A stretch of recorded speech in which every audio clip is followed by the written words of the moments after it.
हुआ क्या?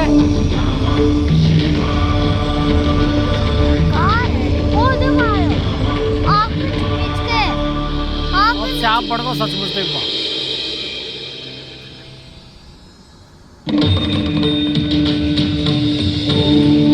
आँख खोल रहा देगा, आँख बंद कर रहा है।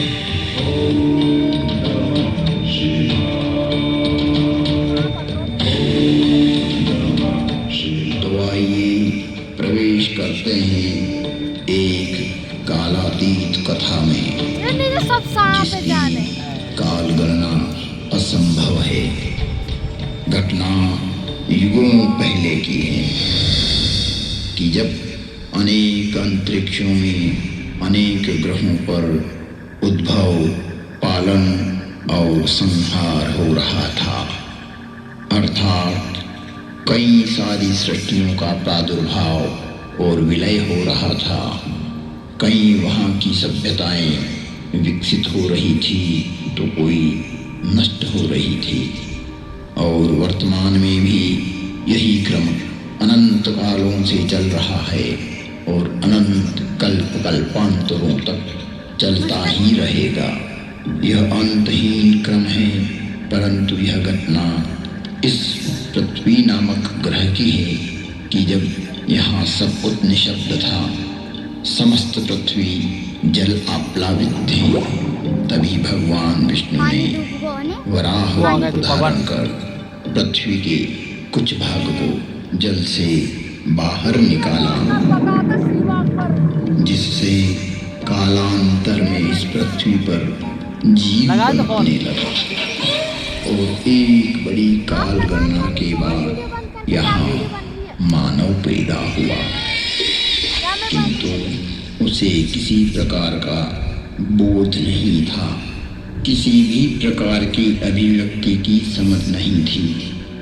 ना तो उस समय शब्द था, ना कोई वर्णाक्षर।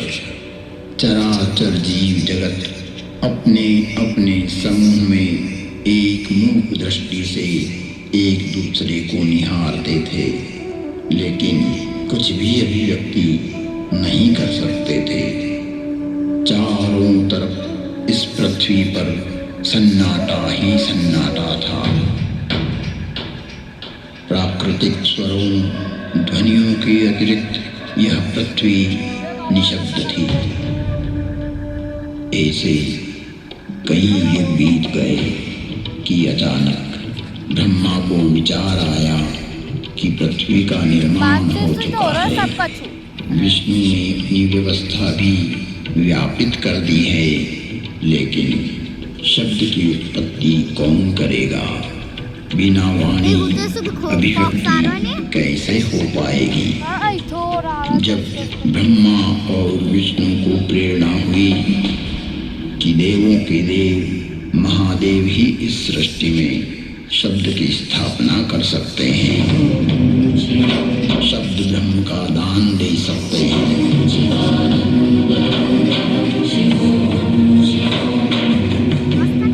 परंतु शिव का समय अधिकतर समाधि में ही व्यतीत होता था। जगत में वेद की स्थापना के लिए, मनुष्यों में, प्राणियों में सत्य, प्रेम और करुणा की भावना प्रकट करने के लिए, शब्द को देह देने के लिए महादेव को समाधि से जगाना अति आवश्यक है। जब ब्रह्मा, विष्णु और सारे देवताओं ने महर्षि पाणिनि को प्रेरणा